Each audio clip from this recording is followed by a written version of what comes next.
തിരികെ വാർത്തകളിലേക്കാണ്. India America വ്യാപാര കരാറിൽ പാർലമെന്റിൽ പ്രതിഷേധം തുടരാൻ പ്രതിപക്ഷം. അമേരിക്കൻ പ്രസിഡന്റ് ഡൊണാൾഡ് ട്രംപിന്റെ സമ്മർദ്ദത്തിന് വഴങ്ങി റഷ്യയിൽ നിന്ന് എണ്ണ വാങ്ങുന്നത് നിർത്തിയോ എന്നതാണ് കേന്ദ്ര സർക്കാർ വിശദീകരിക്കണം എന്നതാണ് പ്രതിപക്ഷ ആവശ്യം. അതേസമയം പാർലമെന്റിൽ ബജറ്റ് ചർച്ച ഇന്ന് തുടങ്ങും. വിവരങ്ങളുമായി ആന്റണിയാണ് ചേരുന്നത്. ആന്റണി, എന്തായാലും കഴിഞ്ഞ ദിവസങ്ങളിൽ പറഞ്ഞതുപോലെ അമേരിക്കയും ഇന്ത്യയും തമ്മിൽ ബന്ധം തുടരുകയാണ്. ഈ അമേരിക്കൻ പ്രസിഡന്റ് ഡൊണാൾഡ് ട്രംപിന്റെ സമ്മർദ്ദത്തിന് വഴങ്ങി റഷ്യയിൽ നിന്ന് ഇന്ത്യ എണ്ണ വാങ്ങുന്നത് നിർത്തിയോ എന്ന് തന്നെയാണ് ഇന്നെന്തായാലും പ്രതിപക്ഷം സഭയിൽ അല്ലെങ്കിൽ പാർലമെന്റിൽ ഉന്നയിക്കാൻ പോകുന്നത്. എങ്ങനെയാണ് വിവരങ്ങൾ? തീർച്ചയായും ഇന്ത്യ അമേരിക്ക വ്യാപാര കരാർ നിലവിൽ വന്ന് അല്ലെങ്കിൽ അതിൽ ധാരണയായതിനു ശേഷം പാർലമെന്റിൽ വലിയ പ്രതിഷേധമാണ് പ്രതിപക്ഷത്തിന്റെ ഭാഗത്ത് നിന്ന് ഉണ്ടാകുന്നത്. കഴിഞ്ഞ 5 ദിവസമായി നമ്മൾ കണ്ടതാണ്. പാർലമെന്റ് ലോക്സഭാ നടപടികളാണ് ഏറ്റവും കൂടുതൽ. അത് നിരന്തരമായി തടസ്സപ്പെടുകയാണ്, സ്തംഭിക്കുകയാണ് കാണുന്നത്. വലിയ പ്രതിഷേധം പ്രതിപക്ഷത്തിന്റെ ഭാഗത്ത് നിന്ന് ഉണ്ടാകുന്നു എന്നുള്ളതാണ്. അത് ഇന്ത്യ അമേരിക്ക വ്യാപാര കരാർ അതുപോലെ തന്നെ ഈ നരേവാനയുടെ പുസ്തകം, മുൻ കരസേനാ മേധാവി MM നരേവാനയുടെ പുസ്തകം രാഹുൽ ഗാന്ധി ഉയർത്തിപ്പിടിച്ചപ്പോൾ രാഹുൽ ഗാന്ധിക്ക് സംസാരിക്കാൻ അനുമതി നൽകാത്ത തീരുമാനമൊക്കെ, ആ വിഷയങ്ങളിലൊക്കെ വലിയ പ്രതിഷേധമാണ് കഴിഞ്ഞ ദിവസങ്ങളിലൊക്കെ നമ്മൾ ലോക്സഭയിൽ അതുപോലെ തന്നെ രാജ്യസഭയിലും ഒക്കെ കണ്ടത്. ഏതായാലും ഇന്നും സമാനമായ സാഹചര്യം തന്നെയായിരിക്കും ലോക്സഭയിലും രാജ്യസഭയിലും ഉണ്ടാവുക.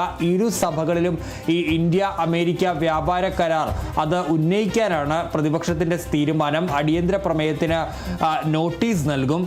അതിൽ പ്രധാനപ്പെട്ട ഒരു കാര്യമെന്ന് പറയുന്നത്, ഇന്ന് പ്രതിപക്ഷം പൂർണ്ണമായും ചോദിക്കുന്നത് ഈ റഷ്യയിൽ നിന്ന് എണ്ണ വാങ്ങുന്നത് ഇന്ത്യ നിർത്തിയോ എന്നുള്ളതാണ്. നമുക്കറിയാവുന്നതുപോലെ നിലവിൽ ഈ അമേരിക്ക അധിക തീരുവ ചുമത്തിയ ഘട്ടത്തിൽ അതിനു മുമ്പ് തന്നെ റഷ്യൻ എണ്ണയാണ് ഇന്ത്യയിലെ ഓയിൽ കമ്പനികൾ വാങ്ങുന്നത്. പക്ഷേ ഈ വ്യാപാര കരാർ നിലവിൽ വന്ന സാഹചര്യത്തിൽ ഈ ട്രംപിന്റെ എന്തെങ്കിലും സമ്മർദ്ദത്തിന് വഴങ്ങി ഇന്ത്യ ഈ എണ്ണ വാങ്ങുന്നത് നിർത്തിയോ എന്നുള്ളതാണ് പ്രതിപക്ഷം ചോദിക്കുന്ന ചോദ്യം. ഇന്നലെ ഇക്കാര്യത്തിൽ കേന്ദ്ര വാണിജ്യ മന്ത്രി പീയൂഷ് ഗോയൽ മറുപടി പറഞ്ഞിരുന്നു. ഈ രാജ്യത്തിന്റെ തന്ത്രപരമായ താല്പര്യങ്ങൾ അതിനനുസരിച്ചുള്ള നടപടികളാണ് ഈ കമ്പനികൾ സ്വീകരിക്കുക. അത് വാങ്ങണമോ ഇല്ലയോ എന്നുള്ളതൊക്കെ തീരുമാനിക്കേണ്ടത് കമ്പനികളാണ്. അത് ഈ കരാറിന്റെ ഭാഗമല്ല എന്നുള്ളതാണ് ഇന്നലെ കേന്ദ്ര വാണിജ്യ മന്ത്രി പീയൂഷ് ഗോയൽ നൽകിയ ഒരു വിശദീകരണം എന്ന് പറയുന്നത്. അതായത് എവിടെ നിന്ന് എണ്ണ വാങ്ങണ്ട എന്നുള്ളത് കമ്പനികളുടെ തീരുമാനമാണ്. അതായത് മാത്രമല്ല, അതൊരു രാജ്യത്തിൻ്റെ തന്ത്രപരമായ താല്പര്യത്തിൻ്റെ അടിസ്ഥാനത്തിലായിരിക്കും അത്തരം തീരുമാനങ്ങൾ എടുക്കുക എന്നുള്ളതാണ് കേന്ദ്ര വാണിജ്യ മന്ത്രി പറഞ്ഞ ഒരു കാര്യം എന്ന് പറയുന്നത്. അതേസമയം ഈ ഇന്ത്യൻ കമ്പനികൾ റഷ്യയിൽ നിന്ന് എണ്ണ വാങ്ങുന്നത് നിർത്തുന്നു എന്നുള്ള വാർത്തകളും കഴിഞ്ഞ ദിവസങ്ങളിൽ പുറത്ത് വന്നിരുന്നു. അടുത്ത മാസത്തേക്ക്, അതായത് നിലവിൽ ഓർഡർ ചെയ്തിരിക്കുന്ന എണ്ണയ്ക്ക് പുറമെ ഇനി മറ്റ് എണ്ണ വേണ്ട എന്നുള്ള കാര്യം ഈ റഷ്യൻ കമ്പനികളെ അറിയിച്ചിട്ടുണ്ട്. ഇന്ത്യയിൽ നിന്നുള്ള ഭാരത് പെട്രോളിയം അടക്കമുള്ള കമ്പനികൾ എന്നാണ് നമുക്കിപ്പോൾ മനസ്സിലാക്കാൻ കഴിയുന്നത്. അപ്പോൾ ഈ ഒരു ഘട്ടത്തിലാണ് ഇപ്പോഴും വ്യക്തതയില്ലാതെ തുടരുന്നത്.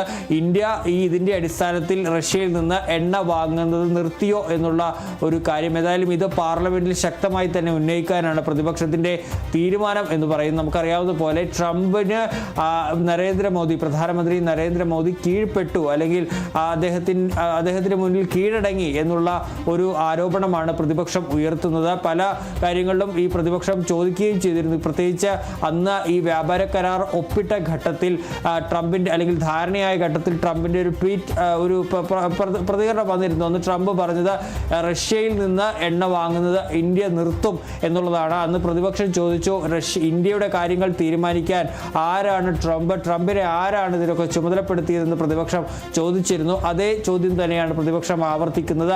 ട്രംപിന്റെ സമ്മർദ്ദത്തിന് വഴങ്ങി ഇന്ത്യ റഷ്യയിൽ നിന്ന് എണ്ണ വാങ്ങുന്നത് നിർത്തിയോ എന്നുള്ള ചോദ്യം. ഏതായാലും അതിന്നും പ്രതിപക്ഷം സഭയിൽ ശക്തമായി തന്നെ ഉന്നയിക്കും. സഭാതലം കൂടുതൽ പ്രക്ഷുബ്ധമാകാനുള്ള സാഹചര്യം തന്നെയാണ് ഉള്ളത്. അതേസമയം ഇന്ന് ബജറ്റ് ചർച്ച തുടങ്ങുകയാണ്. ബജറ്റ് ചർച്ചയിൽ പങ്കെടുക്കുന്ന കാര്യത്തിലും ചെറിയ ഭിന്നതകളൊക്കെ പ്രതിപക്ഷത്തിനിടയിലുണ്ട് എന്നുള്ളതാണ്. കോൺഗ്രസ് അടക്കം ഈ ചർച്ചയുമായി സഹകരിക്കില്ല എന്ന നിലപാടിലാണ്. അതേസമയം തൃണമൂൽ കോൺഗ്രസ് ഒക്കെ ഈ ചർച്ചയിൽ പങ്കെടുക്കുമെന്ന് നേരത്തെ അറിയിച്ചിരുന്നു. ഏതായാലും ഇതിലൊരു ഏകാഭിപ്രായം ഉണ്ടാക്കുന്നതിനായി രാവിലെ ഇന്ത്യ മുന്നണി കക്ഷികളുടെ ഒരു യോഗം നടക്കുന്നുണ്ട്. ആ യോഗത്തിൽ ഈ ബജറ്റ് ചർച്ചയിൽ പങ്കെടുക്കുന്നതിൽ തീരുമാനമെടുക്കും. ശരി ആന്റണി, എന്തായാലും റഷ്യൻ എണ്ണ നിർത്തിയോ, ട്രംപിന് ഇന്ത്യ കീഴടങ്ങിയോ എന്ന രണ്ട് പ്രധാന ചോദ്യങ്ങൾ തന്നെയായിരിക്കും ഇന്ന് പ്രതിപക്ഷം ഇന്ന് എന്തായാലും ഉന്നയിക്കാൻ പോകുന്നത്. ഇന്ത്യൻ അമേരിക്ക വ്യാപാര കരാറിനെതിരെ പാർലമെന്റിൽ പ്രതിഷേധം ഘടിപ്പിക്കാൻ തന്നെയാണ് പ്രതിപക്ഷ നീക്കവും. അമേരിക്കൻ പ്രസിഡന്റ് ഡൊണാൾഡ് ട്രംപിന്റെ സമ്മർദ്ദത്തിന് ഇന്ത്യ കീഴടങ്ങിയോ എന്നതാണ് പ്രതിപക്ഷത്തിന്റെ പ്രധാന ചോദ്യം. ഇതിനൊപ്പം തന്നെ ട്രംപിന്റെ ഭീഷണിക്ക് വഴങ്ങി റഷ്യൻ എണ്ണ വാങ്ങുന്നത് നിർത്തിയോ എന്ന ചോദ്യവും പ്രതിപക്ഷം ഉയർത്തുന്നുണ്ട്. അതോടൊപ്പം തന്നെ ബജറ്റ് ചർച്ചകളും ഇന്ന് നടക്കുന്നുണ്ട്. എന്തായാലും ഈ വിവരങ്ങളൊക്കെ തന്നെയാണ് എന്തായാലും പ്രധാനമായും ഇന്ന് പാർലമെന്റിൽ നടക്കാൻ പോകുന്നത്. വിവരങ്ങൾ പങ്കുവച്ചത് ആന്റണി ജിസ്റ്റോർജ് ആണ്.